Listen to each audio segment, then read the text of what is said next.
Operation Storm was the single most decisive battle of the Croatian War for independence. Launched by the Republic of Croatia in August 1995, it was the largest European land battle since the Second World War. The success of this remarkable military action by Croatia came after 4 years of brutal fighting. Outnumbered, outgunned, but not outmaneuvered, this tiny new democracy prevailed in a David versus Goliath battle, a moral as well as a military victory by an exceptional people. Storm ended the massive humanitarian disaster and genocide committed by the Serbian Army and Chetnik terrorists. It led to the liberation of 1/3 of Croatian territory seized by the enemy, and it made possible the Dayton Agreement that brought peace to the region. This film documents the events surrounding this extraordinary battle, demonstrating that Croatia, along with its army and generals, deserves commendation from the world community, if not a Nobel Peace Prize. I think it's important as we look back at the Croatian War, I would call it the Croatian War of Independence, 1991 to 1995, to see this as a war, first a war for independence, but as a war of self-defense. Croatia was attacked by the JNA, by the Yugoslav army, and the rebel Serbs who controlled 30% of Croatia's territory in the Krajina and in eastern Slavonia were supported, paid for, and put in position by what had become a foreign country, namely Serbia. After the collapse of the Berlin Wall in 1989, the agent states of the Soviet Union sought their independent, separate destinies and self-determination. The countries of Eastern Europe made a relatively peaceful transition to independence. But in the case of the Socialist Federal Republic of Yugoslavia, that was not so. Serbian nationalism and fascism began to strengthen. Their ideology, reflected in the 1986 memorandum of the Serbian Academy of Science and Arts, promoted the concept of Serbian racial superiority that eventually reemerged in a campaign of ethnic cleansing by the Serbs. The memorandum sowed the seeds of Serbian hegemony and aggression by promoting the idea that Serbs were victims, although in fact they were the majority population. In self-pitying prose reminiscent of Mein Kampf and with belligerent intent, the memorandum advocated radical political action, giving rise to a new political movement. The media played a key role in promoting the false narrative of Serb endangerment that led to the justification for Serbian aggression. As early as 1990, there were bloody terrorist acts. Serbs in Croatia put up barricades on public roads, blocked traffic, and ambushed a bus filled with Croatian police officers, killing them all. The first Serbian terrorists were led by so-called Captain Dragan, a Serb with Australian passport. Who were these people? It is well known that the provocateurs were led by Belgrade, in particular the people gathered around Milosevic. The origin of the war in Yugoslavia is rooted in the idea of a greater Serbia. Serbs considered Yugoslavia as only a transitional phase of political development in the creation of a greater Serbian country, and that all other peoples living there were only transitory social groups without rights to an independent country of their own. Formed at the end of World War II, the Socialist Federal Republic of Yugoslavia was an artificial political creation. Stretching across an extensive area of Central and Southeastern Europe, Yugoslavia was comprised of 6 republics: Croatia, Slovenia, Bosnia and Herzegovina, Serbia, Montenegro, Macedonia, and 2 autonomous regions, Vojvodina and Kosovo. Its 22 million inhabitants fought on opposite sides in the Second World War, carried enormous resentment towards one another, practiced different religions, yet were forced to coexist. Yugoslavia rested on three pillars. The first was the authority of Josip Broz Tito as lifelong president. The second was the League of Communists of Yugoslavia, a monolithic party that did not allow for democracy or a multi-party political system. The third was the secret police and the Yugoslav People's Army. In the 1990s, I was a major in the Yugoslav Army. When I analyzed the causes of the war, I recall Serbian rallies, the appearance of the Chetniks under the leadership of Šešelj, the Serbian demonstration in Kosovo, Montenegro, and Vojvodina.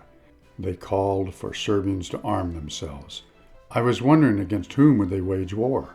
Why would they wage war?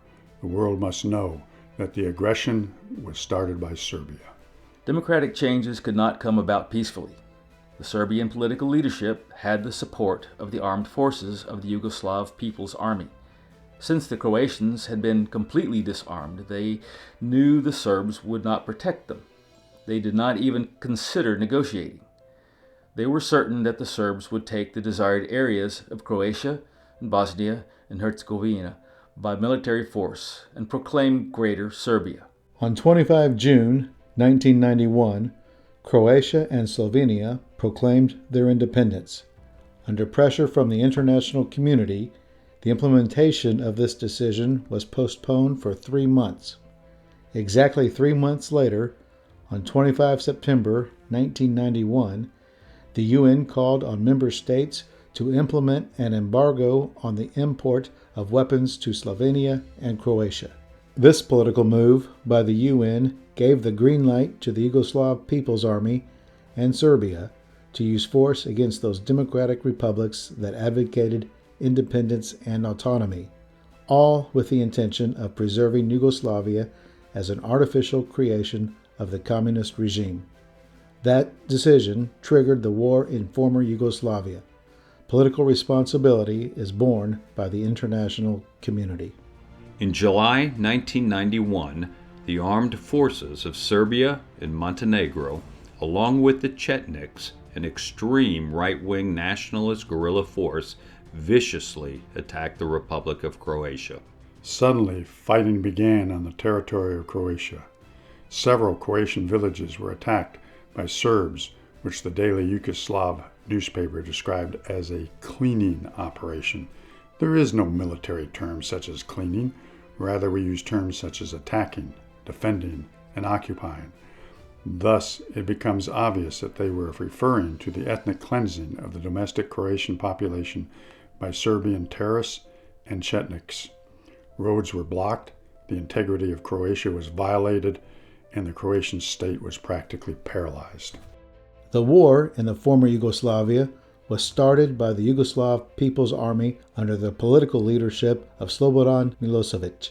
The war was organized, supported, and conducted from Belgrade, the capital of the Republic of Serbia.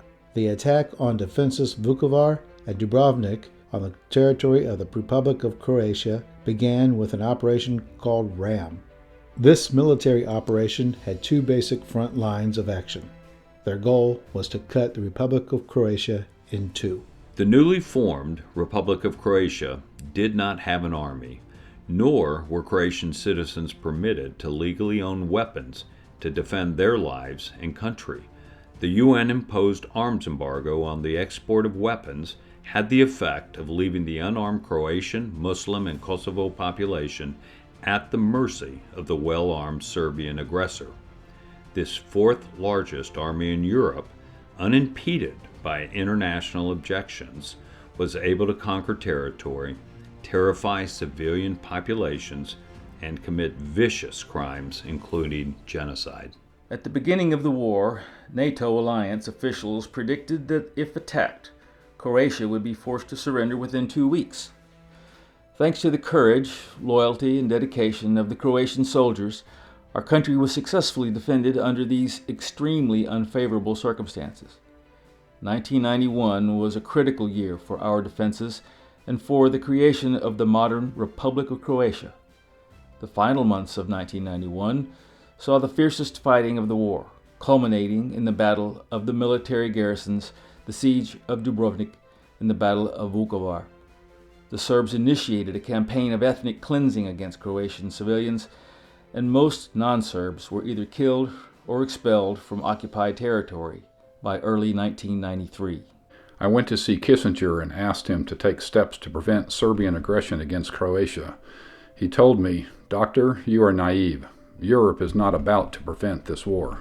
You do not have any allies. Your only hope is to develop the ability to defend yourselves."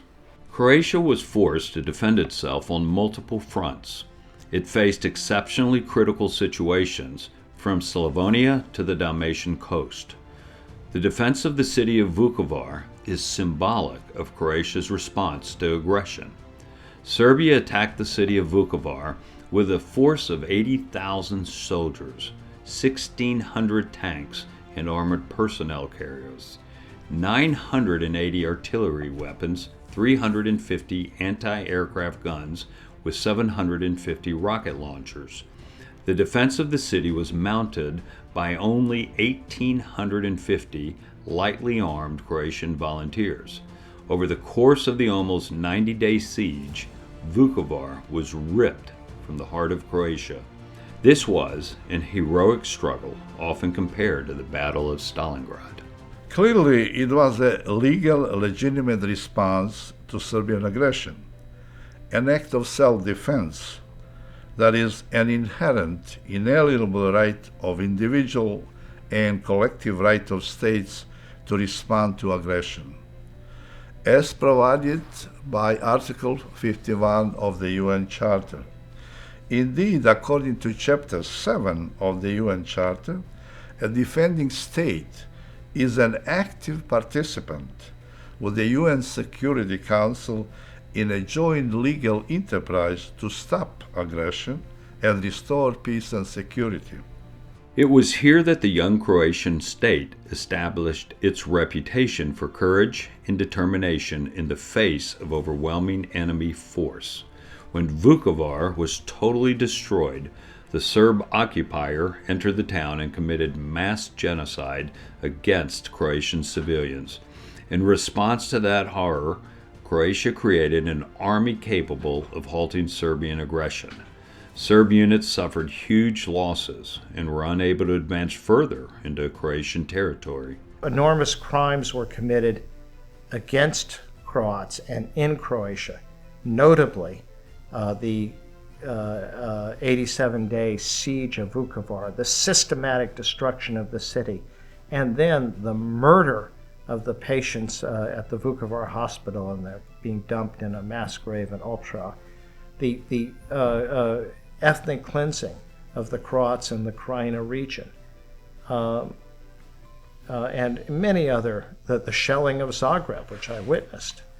It took place, shells landed close to my office. There were many crimes committed against Croatia. When the Serbian leadership and the Yugoslav People's Army realized that they could not advance further into Croatian territory as they had planned, they agreed to a ceasefire. The Croatian leadership, due to the great losses they had sustained and their lack of material technical resources, also had an interest in a ceasefire.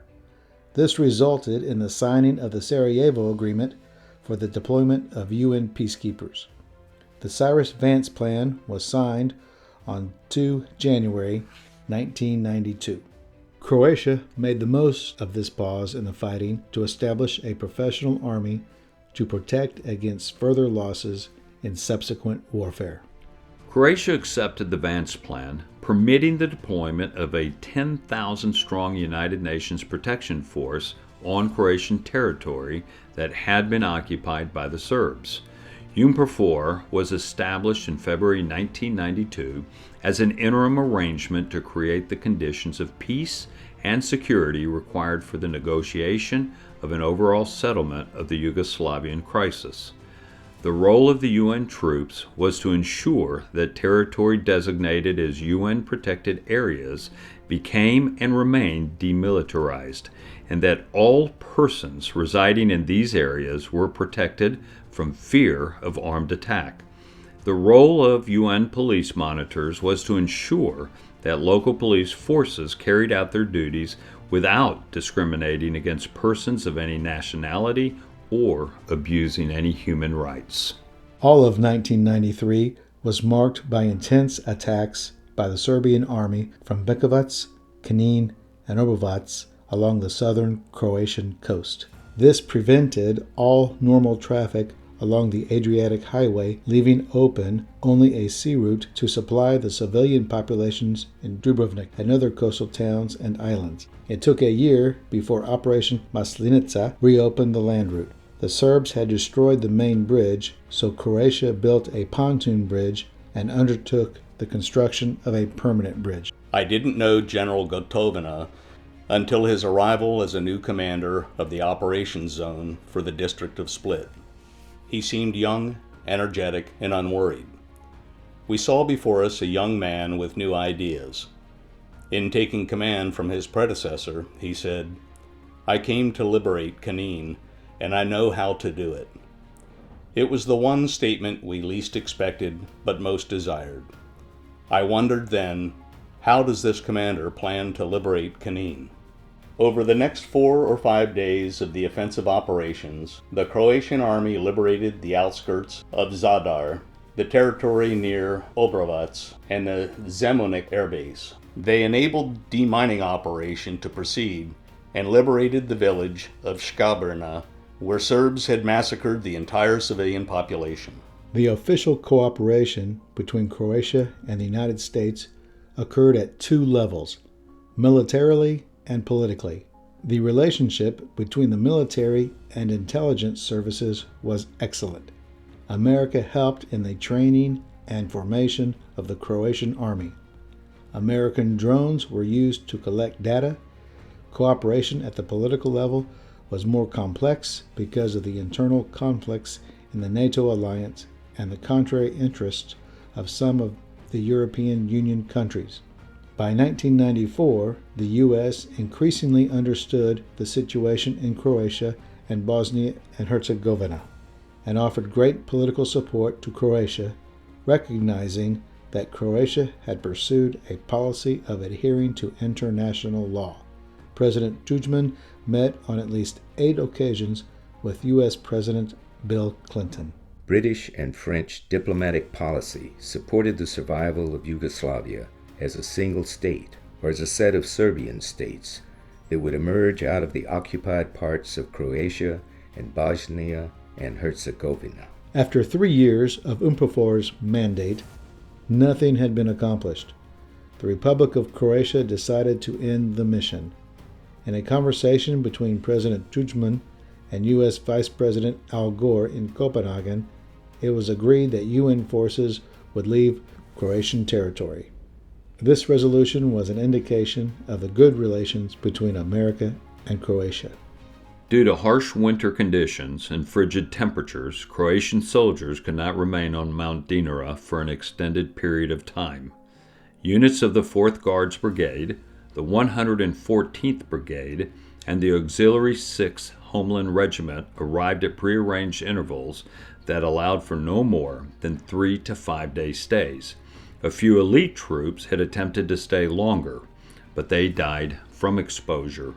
They perished in place. We also had to build wooden houses that were transported by Croatian Army helicopters to Mount Dinara so that the soldiers had shelter that would enable them to endure the conditions. Helicopter units from the Zemunik Air Base played a key role in all of the fighting around Mount Dinara. Helicopters flew until midnight, picking up wounded soldiers from the combat zone and transporting supplies. Without their support, this would have been an impossible task. Before this, the Croatian Air Force had never performed such a mission. The courage and heroism of these pilots deserves recognition and great praise. The winter 1994 military operation began amidst a great blizzard during which it was difficult to determine the elevation in the deltas. The storm lasted for 8 days. The operation did not begin in a classical way with a frontal attack. Instead, units of Croatian special forces were inserted behind the enemy lines. the Croatians mounted their attack from the rear.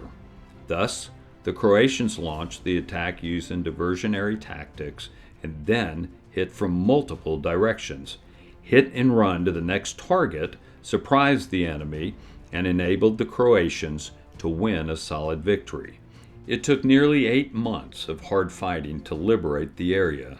I was asked if I would fly down to a summit that was taking place between Izetbegovic and Tudjman, along with their top officials in Split. It was a very critical meeting. They worked out agreements on joint military actions in Bosnia. I was not involved in any of those negotiations directly, but I did talk to Miomir Žužul, who was at this point, I think, the Croatian ambassador to the United States, but a close advisor to Tudjman. And I had suggested to him that the joint declaration include the following language: that the Bosnia-Herzegovina requests the assistance of Croatia in the defense of Bosnia. And why was that language important? Because it would justify, as a matter of international law, Croatia's direct military involvement in Bosnia. Because under international law, of course, you can't go into the territory of another state unless you're invited.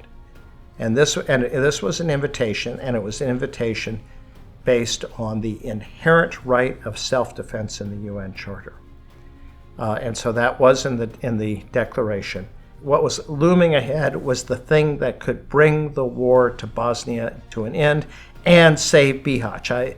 There were 160,000 people there, at least 40,000 of whom, men and boys, were at risk of being massacred. Victorious military Operation Flash in western Slavonia destroyed the entire core of the Serbian army. This victory greatly improved the morale of Croatian soldiers at Dinara. After each lost battle, the Serbian army carried out various reprisals against Croatian civilians in Kanin, Banja Luka, and other places throughout Bosnia and Herzegovina. There were many instances of destruction of churches. In the village of Presnacha, the Serbs killed a Catholic priest and a nun. As a result of that, Bishop Komarica went on a hunger strike to protest the atrocities. In the midst of the Croatian military successes, the president of Bosnia and Herzegovina, Alija Izetbegovic, sent a congratulatory message to President Tudjman with an invitation to liberate Sarajevo, which was under siege by the Serbian army. There was growing concern that the Serb plan was to divide Sarajevo, basically cut the inner city off from the airport. This led to NATO airstrikes, and the Serbs responded by taking UN peacekeepers as hostages, actually, chaining some of them to places that might be bombed. I mean, it was a total crime under international law. But the effect of that was to make the UN reluctant to authorize NATO airstrikes and NATO reluctant to undertake them. In fact, there was a secret deal between the UN general and the Serbs that there wouldn't be bombing. And the Serbs then took that as a green light to clean up the map of Bosnia and to take the safe areas. After the signing of the split agreement between Tudjman and Izetbegovic, a British elite troop unit suddenly appeared in the area around Tomislavgrad. It was their intention to occupy the area around Mount Dinara in order to stop the advance of Croatian combat troops headed toward Kanin. Fortunately, the British were forced to leave the area. We all thought, nice try. Serbian aggression against Bosnia-Herzegovina was heavily underway. Bosnia and Herzegovina's forces were incapable of mounting a successful defense. Had Croatia's military not come to their aid, all of Bosnia and Herzegovina would have been occupied by the Serb army. The war between the Muslims and the Serbs was harsh. I believe that between 250,000 and 300,000 people died. The war was primitive and bloody. At this time of Serbian aggression against Bosnia and Herzegovina, Croatia became a refuge for at least 200,000 Muslims whose lives were saved by Croatians when they were forced to flee their own country ahead of the Serb troops. The Croatian state took them in, and this is also a significant component of the role of Croatia played in the defense of Bosnia and Herzegovina. In 1993, the UN Security Council established 6 security zones in Bosnia and Herzegovina. These were the areas of Sarajevo, Srebrenica, Zepce, Tuzla, Gorazde, and Bihac. In Bosnia and Herzegovina, the international forces were required to commit themselves to establishing peace with their army and then guaranteeing the security and stability of the area. However, that did not happen. Instead, what occurred was massive genocide in Srebrenica in 1995. I was selected by the Council of Jewish Community Members to rescue the besieged Jewish people from Sarajevo. We should not forget that the greatest assistance in these efforts came directly from Croatian Minister of Defense Gojko Šušak and General Prevailed and the Croatian Army. The UN-protected area of Srebrenica was penetrated by the Yugoslav People's Army, the Serbian Army and Chetniks, who committed genocide against the Muslim population. More than 8,000 people were killed in 2 days of slaughtering. Tadeusz Mazowiecki, the UN Special Rapporteur on Human Rights, said, "Due to the events in Bosnia and Herzegovina in the past few weeks, and especially the fact that the United Nations has allowed the fall of Srebrenica and Žipa, along with the terrible tragedy that has struck the people in these safe areas, which were guaranteed by international agreements, I feel obliged to declare that I no longer see the possibility to continue to act as a special correspondent at this time.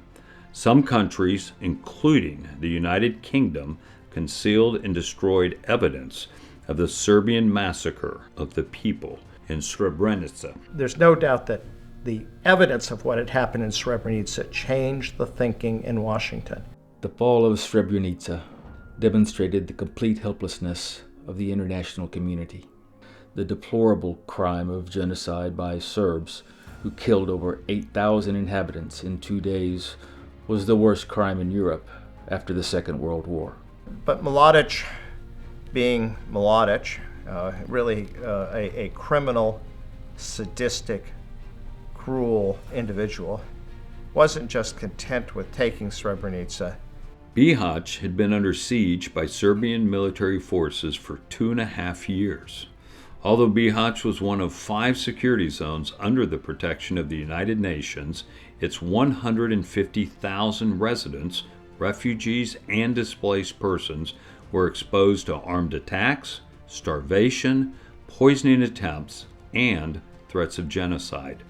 It was widely recognized that the danger of genocide on an even larger scale than Srebrenica was likely. The town of Bihac was surrounded by Serbian forces. The first days were difficult and uncertain. There were many wounded. The main stronghold of the Serbs around Bihac was at the Grabska garrison, from which the city was bombarded every day and suffered great devastation. Living and surviving 1,201 days encircled and under siege is a difficult life experience that the citizens of Bihac endured during the Homeland and Liberation War.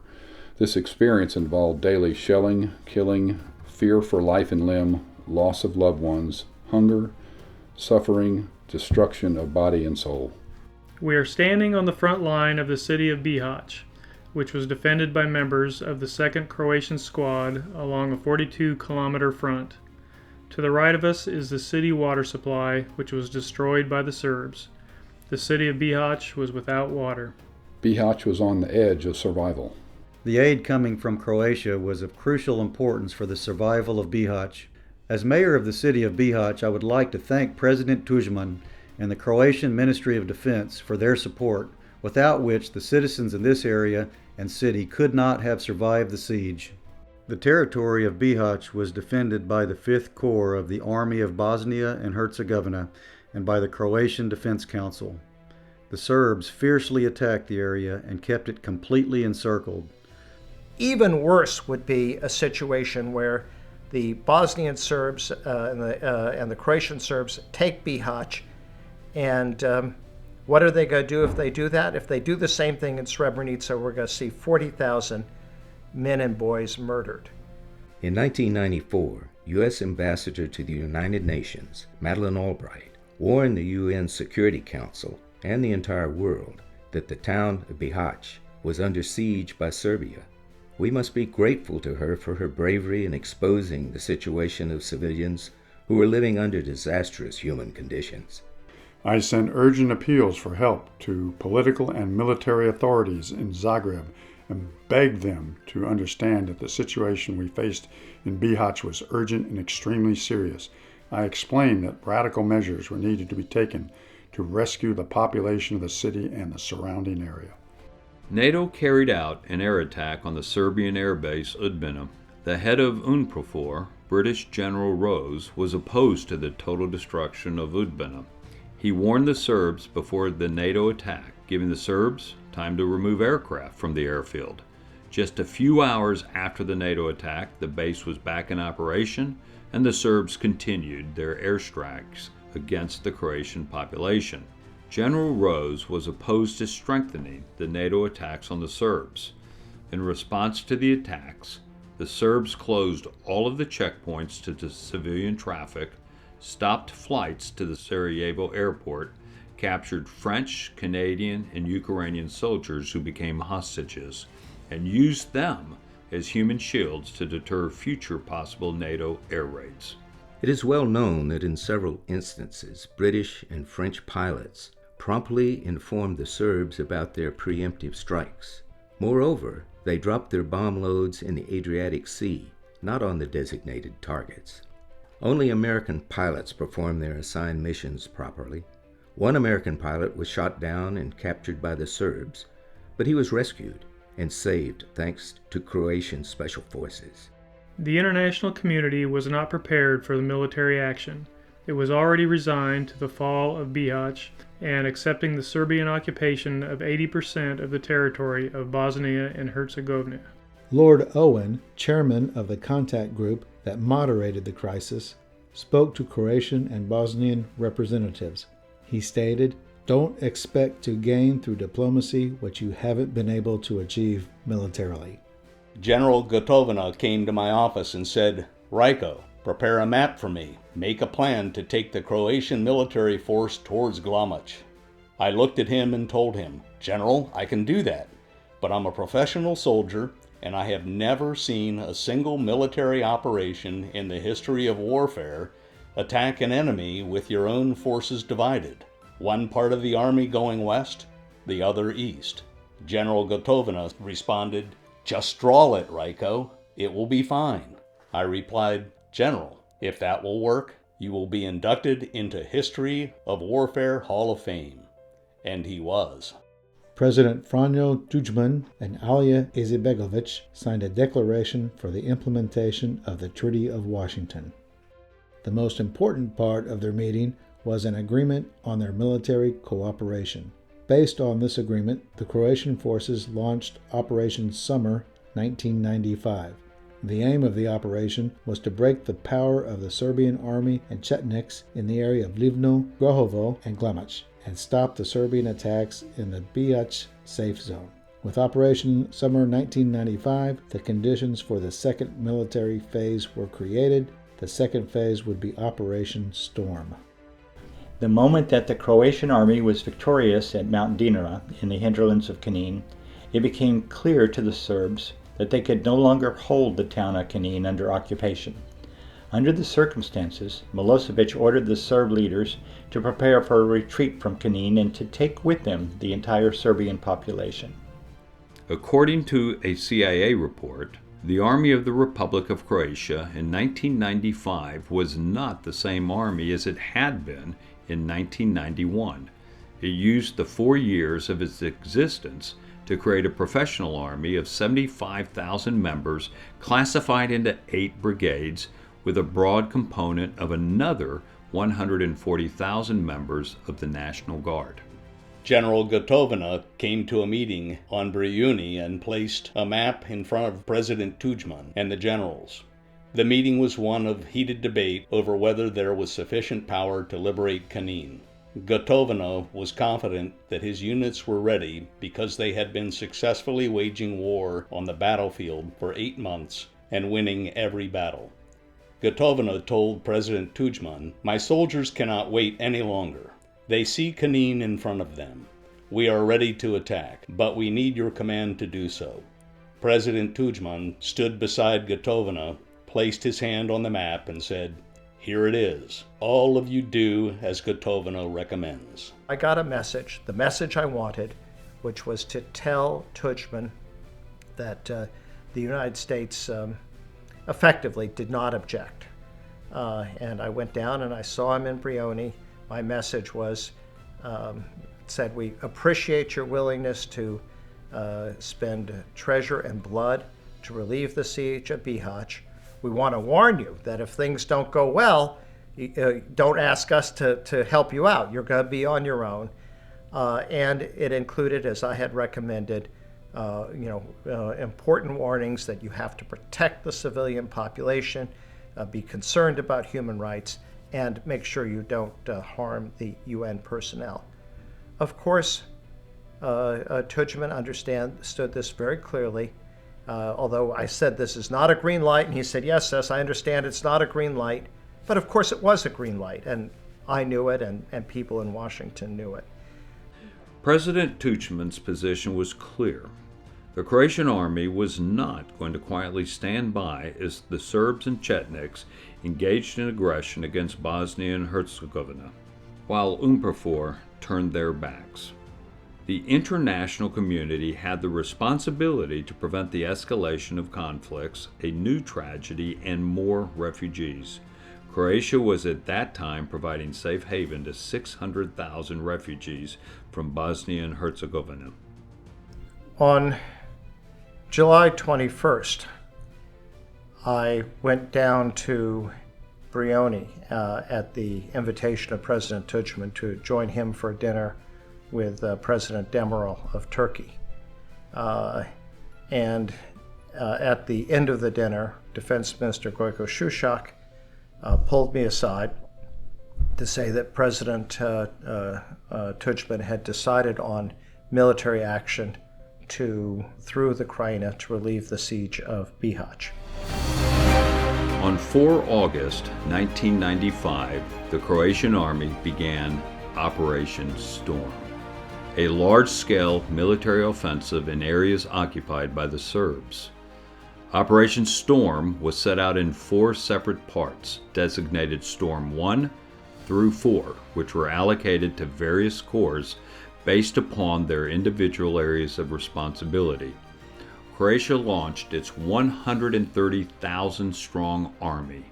Each plan was scheduled to take between 4 and 5 days. Lieutenant General Ante Gotovina was assigned the Storm 4 plan, which was the primary component of Operation Storm. It included Mount Dinara, the toughest territory from which to engage the enemy. The 30,000-strong Split Corps was under Gotovina's command. The 3,100-strong Special Forces deployed to the Velebit Mountain was commanded by Lieutenant General Mladen Markic. The 25,000-strong Croatian Army Gospić Corps, assigned the Storm 3 component of the operation, was commanded by Brigadier Mirko Norac. The Croatian Army Karlovac Corps, composed of 15,000 troops, commanded by Major General Miljenko Crnjac, executed the Storm 2 plan. The Croatian Army Zagreb Corps of 30,000 troops, assigned the Storm 1 plan, was commanded by Major General Ivan Bazarac. The Croatian Army Bjelovar Corps was commanded by Major General Luka Janko. On 4 August, coordinated attacks were executed by the Croatian Air Force, with strikes aimed at disrupting Serbian Army command, control, and communications. UN peacekeepers were notified 3 hours in advance of the attack by Tudjman's Chief of Staff. Operation Storm was a strategic victory in the Bosnian War effectively ending the Serbian siege of Bihac and placing the Croatian Army, Croatian Defense Council, and the Army of Bosnia and Herzegovina in a position to change the military balance of power in Bosnia and Herzegovina. The Croatians quickly occupied Knin, the Serbian administrative headquarters. In anticipation of the Croatian takeover, Milosevic ordered that in the event of Croatian military action, the civilian population should leave and head to Serbia. Close to 200,000 Serbs followed his directive. Serbian political leaders felt that a mass exodus of civilians could be described as a sign of violation of international law.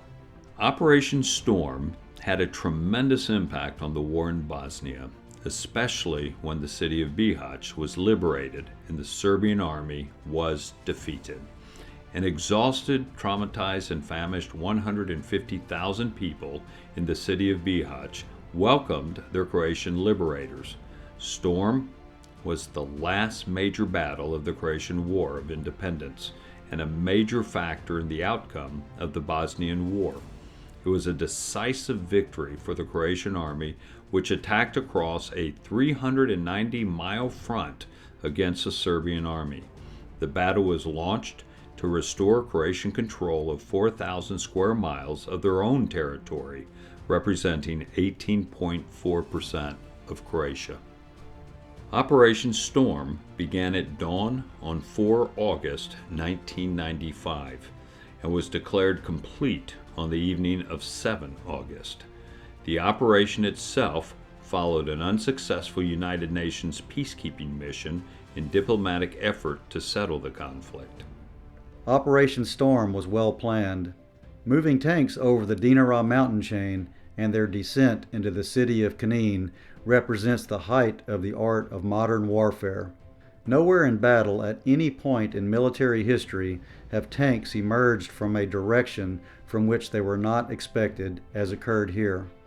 Operation Storm is currently being studied at military academies around the world, including the prestigious West Point.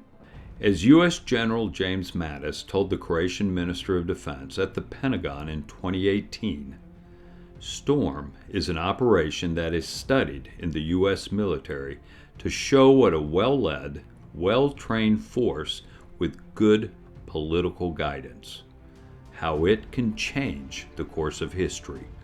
We have great respect for our friend and ally. Croatia is a small country, but as we say, it bats above its weight, fights above its weight. The front line of Operation Storm was 397 miles long. It covered 425 square miles of occupied Croatian territory. The area was completely liberated by the Croatian army in 4 days. There were 2 fundamental military goals. One was to reach the Knin fortress, and the other was to liberate the city of Bihac. Both were accomplished in record time. Storm should not simply be seen as a military operation that liberated most of Croatia, but also as an operation that had a humanitarian character, since it saved the inhabitants of Bihac from almost certain genocide. The operation allowed the international community to save its honor after the disasters of Srebrenica and prevailed, when the UN forces stood by as thousands of civilians were massacred. Who knows what the fate of Bihac and the surrounding cities would have been had we not been rescued by the Croatian state and the Croatian army.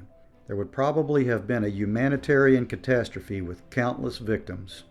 Thanks to Operation Storm and the 3 battles that followed it, the Serbian army was defeated and the conditions for the peace process to begin were finally established. The Dayton Agreement, signed in the U.S. and confirmed in Paris, was the result of a peace negotiation that ended the war. Unfortunately, one of the conditions of the Dayton Agreement was to turn over 49% of Bosnian territory to the Serbs.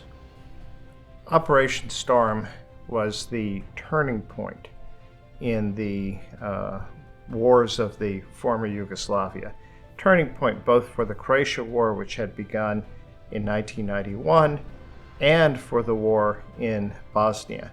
It represented a decisive defeat for the Serbian side in the conflict, the side that initiated it, and as a result, it led within a few months to the two peace agreements that ended the war, that is to say the Erdut Agreement, which ended the war in Croatia and brought about the peaceful reintegration of the last bit of Serb-held territory in eastern Slavonia, including Vukovar, and it led to the Dayton Peace Agreements, which ended the war in Bosnia. The value of the Dayton Agreement was that the killing and the terrible war were stopped. Operation Storm defeated the Serbian Army. Storm liberated western Bosnia and Herzegovina. Unfortunately, however, Republic of Serbia was created by the Dayton Agreement. This republic was built on ethnic cleansing, terrible war crimes, and criminals convicted by the International Hague Tribunal. Unfortunately, by the Dayton Agreement, Bosnia and Herzegovina was divided, giving 51% of the territory to Bosnian Muslims and Croatians, and 49% of the territory to Bosnian Serbs.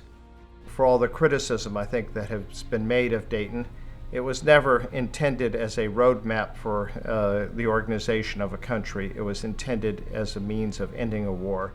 And measured by that standard, it has been a success. After the Dayton Agreement, 100,000 Serbs voluntarily left Sarajevo. 27,000 left Croatia, escorted by the American ambassador, and between 50,000 and 80,000 left the eastern part of Croatia when they realized that these areas would not become part of Greater Serbia. I am sorry that we did not liberate Banja Luka. Splitting Bosnia and Herzegovina in half created an unresolvable political crisis. That is why we now have a power struggle with no possibility of agreement. A defeat in Banja Luka would be a decisive defeat of a fascist Bosnian Serb regime that engaged in genocide and mass murder. In short, there would be no Dayton, there would be no division of Bosnia, there would be the decisive defeat of the murderous and fascist side. And it was a difficult call. And in the end, because it was a difficult call, Holbrooke and I agreed that we would stay with the instructions we had, and so we went and told Tudjman not to go ahead, not to take Banja Luka. And for years later, and even to this day, I wonder whether that was the right decision. This was a war in which Croatian Jews suffered alongside Croatian people as a result of Serbian aggression. The Jewish community in Croatia was placed under the protection of the entire Croatian political leadership by President Franjo Tudjman and Defense Minister Gojko Šušak. Throughout the war, Croatian people showed great concern for the Jewish people, which is evident from the fact that the Croatian state offered all Jews from Bosnia and Herzegovina Croatian citizenship. This meant that every one of us who came to Croatia was welcomed. This gave our Jewish community great faith in the Croatian state. Croatia, in this war, can be very proud of its treatment of the Jewish people. I was a humanitarian advisor to Tudjman government. Tudjman showed an extraordinary degree of intelligence and care. He appointed Hebrang as health minister, Granic as minister for refugees and displaced persons, and Koselic as minister for prisoners of war and missing persons. No government in history has taken such proactive measures to address these concerns. If we wrote a book about the humanitarian dimension of modern warfare in 1996, no one in Croatia would have been charged with war crimes. Croatia would have been at the center of the world's attention for doing good. The Hague Tribunal focused their accusations on General Gotovina, who symbolized the new Croatian army. Built to Western standards, efficient, disciplined, proactive, the Croatian army was victorious over the Yugoslav army in all combat operations.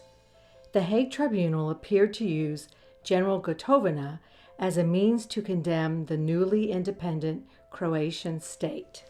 As a reward for saving 150,000 people in Bihac, for bringing peace to Bosnia and Herzegovina, for ending the war, world powers brought charges against Croatian generals Ante Gotovina and Mladen Markac, falsely accusing them of war crimes. Initially, the verdict of the Hague Tribunal was a lengthy sentence.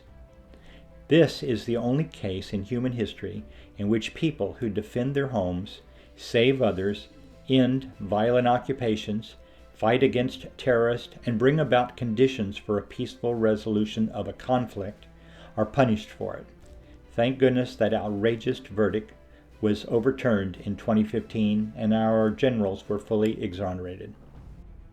In February 2015, at the conclusion of the Croatia-Serbia genocide case, the International Court of Justice in The Hague dismissed a Serbian lawsuit which alleged that Operation Storm constituted genocide, ruling that Croatia did not have the specific intent to exterminate the country's Serb minority.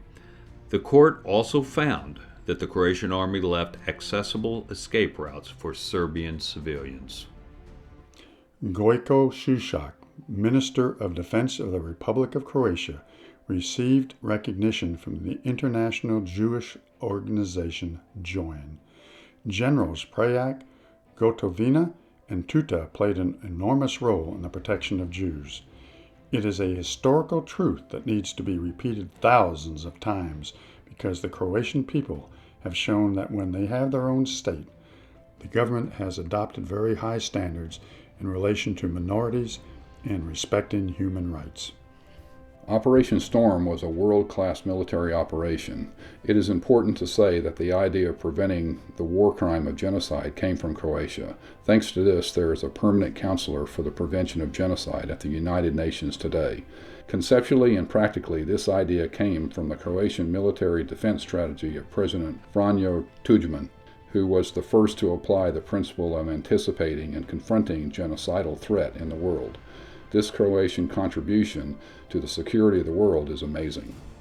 Operation Storm, the largest European land battle since World War II, was the crown jewel of the Croatian homeland war. It demonstrated the extraordinary organizational, tactical, and strategic brilliance of the political and military leadership who married science and improvisation. Croatian soldiers and officers showed enormous courage and determination. Their heroic efforts brought Serbia to its knees, which President Bill Clinton felt was a precondition for the Serbs agreeing to come to the peace table. Colonel Andrew Leslie, who commanded the United Nations Confidence Restoration Operation in Croatia in the Knin area, assessed Operation Storm as a textbook operation that would have scored an A+ by NATO standards. The Croatians have enormous humility, but they should tell their children of their great victory, their triumph over evil. As President Franjo Tuđman so aptly put it at the completion of Operation Storm, on this day we can say that Croatia stopped bearing its historical cross. This is not simply about the liberation of territory, but the creation of a foundation for a free and independent Croatia for centuries to come.